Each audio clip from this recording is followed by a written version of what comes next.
I found your child on the balcony, so I brought her here. It was a freezing winter night when the doorbell rang. I answered it, only to find a police officer standing at my doorstep. Confused, I couldn't understand why he was here. After all, my only daughter, Susie, was sound asleep beside me.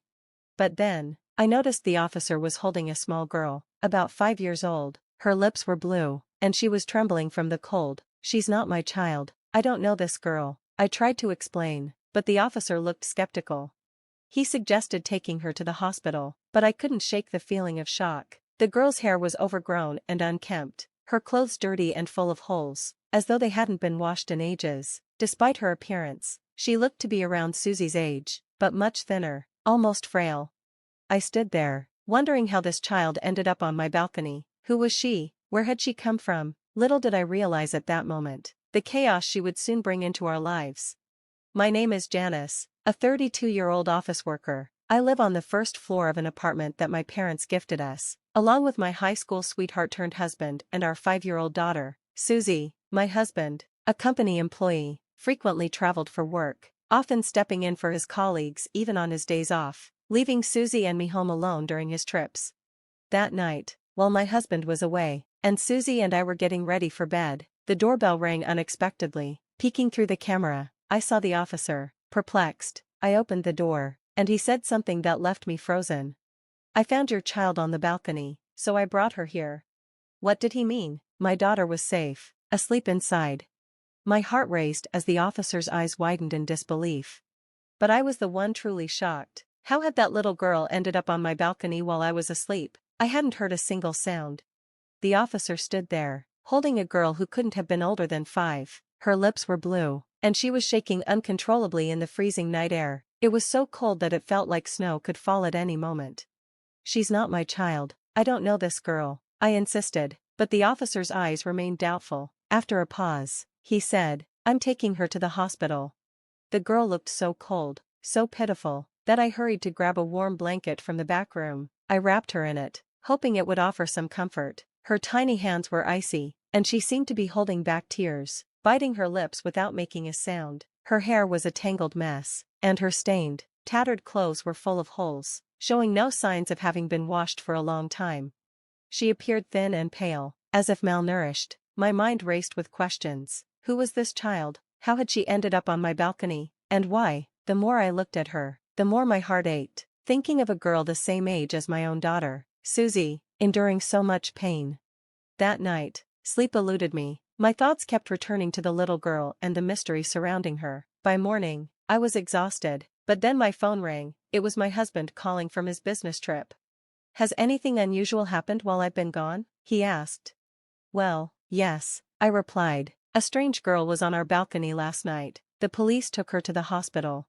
To my surprise, his response was sharp. Why didn't you take care of her yourself? What? But she's a stranger. What could I have done? I stammered, confused by his sudden anger. You're a mother too, he said sternly. You should have taken care of that little girl instead of just handing her over to the police. Isn't it sad? His words left me baffled. How did he know the girl was young? I hadn't even mentioned her age. I questioned my husband, but his explanation was frustratingly vague. No, actually, she's the daughter of an acquaintance of mine. Her mother is gone, and I felt sorry for her, so I brought her yesterday. I thought you would take care of her. What? I replied in shock. You weren't on a business trip? You need to explain this clearly. He apologized, but I couldn't comprehend how he could leave such a small child on the balcony on a freezing night. Even if she was dressed warmly, she could have easily frozen to death. So, where are you now, and what are you doing? I asked, my patience wearing thin. He told me he was trying to track down the girl's mother, but I couldn't shake the feeling that he was hiding something. When he finally returned from his so-called business trip, he gave me some hurried explanation, picked up the girl from the police, and left her with me. Did you find her mother? What about her father? I asked. No, I haven't found them yet, he replied, evasively. And her father, well, I don't know him. But who is this acquaintance you mentioned? I pressed, hoping for clarity. Just someone I know casually. Let's leave it at that. I have another business trip soon, he said, brushing off my questions. Wait, what about this girl? I called after him, but he ignored my plea and left, leaving the girl in my care. Something felt deeply wrong about his behavior. My instincts told me there was more to the story, so I searched through his belongings. In the inner pocket of his suit, I found something that made my heart race. Shocked by what I had discovered, I quickly tried calling my husband, but he wouldn't answer. Just then, I noticed Susie and the little girl standing nearby, watching me with worried expressions. "What's your name?" I asked softly. "Ashley," she answered nervously in a small voice. She told me she was the same age as my daughter, 5 years old. When I smiled gently at her, she seemed surprised, then laughed, clutching her rumbling stomach. "You must be hungry, right?" I asked. "Yes," she replied with a shy nod. I made Hawaiian plate lunches for Susie and Ashley. They both stared at the food curiously for a moment before digging in with enthusiasm. They ate so quickly that their faces were soon covered in sauce. When I reached out with a tissue to wipe Ashley's face, she flinched, instinctively raising both hands to cover her head as if bracing herself. The gesture unsettled me. "It's okay, sweetheart," I said softly, trying to reassure her. "I'm just wiping your mouth." Ashley relaxed, lowering her hands. With a relieved expression, she let me clean her face before turning back to finish her meal, her appetite returning. Once both girls were done, they looked content and satisfied. It was clear Ashley needed a bath. Her clothes were dirty, and her skin looked like it hadn't been properly washed in days. As I started to undress her for a quick shower, I gasped involuntarily. Her small body was covered in bruises, marks that looked like she had been beaten and pinched. I tried to keep my composure, not wanting to alarm her, and gently guided her to the bathroom. While I prepared the shower, Ashley suddenly said, "It's okay, I can do it myself." Before I could react, she began washing herself with cold water. "Wait, what are you doing?" I snapped, unable to hide my shock. She looked up at me with a puzzled expression and said, "Ashley always does it like this." "With cold water?" I asked, my heart sinking. She nodded, and as she reached for the cold water again, I quickly stopped her. "No, sweetie, you need warm water," I said gently, taking over and washing her thoroughly with soap. As I poured warm water over her, she murmured, "It's warm," her eyes wide with surprise and contentment. It broke my heart to realize that she rarely showered at home, and when she did, her mother had told her to use cold water. The fact that Ashley accepted this as normal, without questioning it, made me ache for her. After the shower, I dressed her in clean clothes, still shaken by what I had discovered. I dressed Ashley in Susie's clothes and neatly arranged her hair. The transformation was remarkable. Standing next to Susie, Ashley looked like her sister. The two of them could have been twins. I couldn't help but smile warmly as I noticed how much they resembled each other, their faces reflecting a sense of innocence and sweetness. Ashley was an obedient and gentle child, and I could tell she longed for affection. She would hover near me as I cooked, tugging gently at the edge of my skirt, seeking love and comfort. At bedtime, she'd hold my hand tightly, refusing to let go. Susie, too, quickly grew fond of Ashley, and the two became inseparable, bonding like true sisters. A week passed, and still, I couldn't reach my husband. Ashley's mother had once said she knew him, but I had no other information to go on, and I couldn't keep caring for a little girl indefinitely. Reluctantly, I contacted the police. They said Ashley needed to be placed in a facility until more was known. When the day came, tears streamed down Ashley's big eyes, and my heart ached as she kept looking back at me, her gaze full of sorrow. As she was taken away, time passed, and still, there was no word from my husband. Finally, I made a decision. 9 years later, I was living with my parents in their family home, along with Susie and Ashley. I had officially adopted Ashley after her stay in the facility. Unable to let her go, my parents treated her as their own grandchild. Believing she had come into our lives for a reason, they showered her with love and affection, and Ashley thrived in our home. She and Susie grew up like sisters, blossoming into beautiful young women. Both had always dreamed of becoming models, and now that dream had come true. They were regularly featured as junior models in magazines, stepping into the glamorous world of fashion. Their radiant smiles and confidence reflected the happiness they found in each other's company. One day, the doorbell rang at our family home. When I opened the door, I was stunned to see my ex-husband, Philip, standing there, looking worn out and disheveled. Beside him was a woman who introduced herself as Joanna. Not wanting to cause a scene in front of the neighbors, I invited them inside. As soon as they sat on the living room sofa, they began speaking.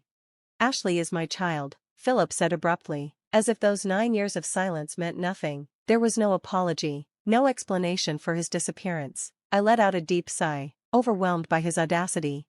She looks just like you, I replied, still in shock. I thought she might be yours. And who is this woman, your partner? I asked, gesturing toward Joanna. Philip nodded and, without much hesitation, began telling the story of how he met her. Joanna had been working part-time at a bar that Philip frequented. Even though she knew he was married with children, they hit it off, and eventually, she became pregnant with his child. She gave birth to Ashley, but Philip couldn't make up his mind and didn't divorce me right away. Joanna, growing tired of childcare, eventually abandoned her role as a mother. In desperation, Philip thought of having me raise Ashley. It was an unbelievable story, but what surprised me even more wasn't just the tale itself. Please, give Ashley back to us. My ex-husband suddenly stood up from the sofa, his voice cracking as he made an outrageous request, tears welling in his eyes. He apologized deeply, but his words left me speechless. What? I asked, completely stunned. I saw her in a magazine. She's grown up so beautifully, hasn't she? She's even becoming popular. His tone was desperate. So what? That has nothing to do with either of you, I retorted, my frustration boiling over. But I'm Ashley's real mother, Joanna interjected. You're just the fake. After all, how dare you claim her without contacting us all these years? Her words cut deep, but I wasn't having it. How dare you? You've been gone for 9 years without a single word. Philip, now on his knees, grabbed my leg, looking utterly pathetic. We don't have any money. We're in real trouble. Ashley is our only hope. Please, give her back to us. My stomach churned at his plea. You're planning to use her to make money, aren't you? You want to live off her success. How could you even think of that? I said, disgusted. No, Philip protested. That's not fair. You're the one using Ashley to make money with her modeling career. That's not true, I snapped back. I've saved all of the money for both of the girls. Ashley is my child too, and I will never let you take her from me. Suddenly, Joanna rose from the sofa, her eyes wild, as she lunged toward me with a reckless energy that sent a shiver down my spine. Before I could react, Ashley burst into the room, throwing herself between us. She spread her arms wide, standing protectively in front of me, glaring at Joanna. What are you doing to my mom? Stop it, Ashley shouted. Ashley, you've grown so beautiful, Joanna said softly, trying to sweet-talk her. Remember me? I'm your mother. Let's go home together. But Ashley's response was clear and firm. You're not my mother. Get out of this house now. Her voice cracked, and she broke down in tears, clinging to me. Even though she had been very young when they left, it seemed Ashley's faint memories of the terrible treatment she endured had never fully faded. Ashley, dear, that's just a misunderstanding, Joanna pleaded weakly. You were so young back then. I'd had enough. I reached into my drawer and pulled out the note and photograph I had found in Philip's suit years ago. The note read, I don't want to raise a child. I can't find Ashley cute. Get rid of her somewhere. If you won't marry me, let's run away together. The photograph showed a young Ashley, covered in bruises. I also had the hospital medical report. I laid them out in front of them. Do you still claim to be her parents after seeing this? I demanded. Philip and Joanna's faces went pale. That was Philip's doing, Joanna stammered. I didn't know anything about it. I was too young to raise a child. It was inevitable. But I'll take Ashley back now, she added, her voice faltering. I stood my ground. Unfortunately, that's not going to happen. Ashley is home, and she's not going anywhere. I have legally adopted Ashley, so I am her parent, I said firmly. What? That has to be a lie, Joanna stammered, but the mention of the law quickly deflated her bravado. Philip, however, wasn't ready to give up. If that's the case, he said, trying to sound earnest, I'll break up with Joanna. Let's just start over. Susie and Ashley are my children. We can go back to being husband and wife. There won't be any problem, right? I stared at him in disbelief. What? You really think everything will just go your way? Like I would let that happen? My voice trembled with anger, my patience finally snapping. Listening to Philip and Joanna, I was first dumbfounded, then furious. These were people I wanted nothing to do with, not even for a second longer.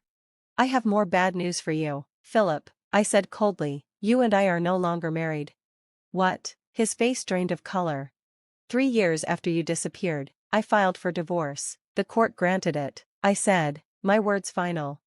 You did that on your own? Philip stammered, just as he made a move to grab my arm, but before he could touch me, The unmistakable sound of a police siren echoed outside. My parents had called the authorities after witnessing Joanna's earlier outburst.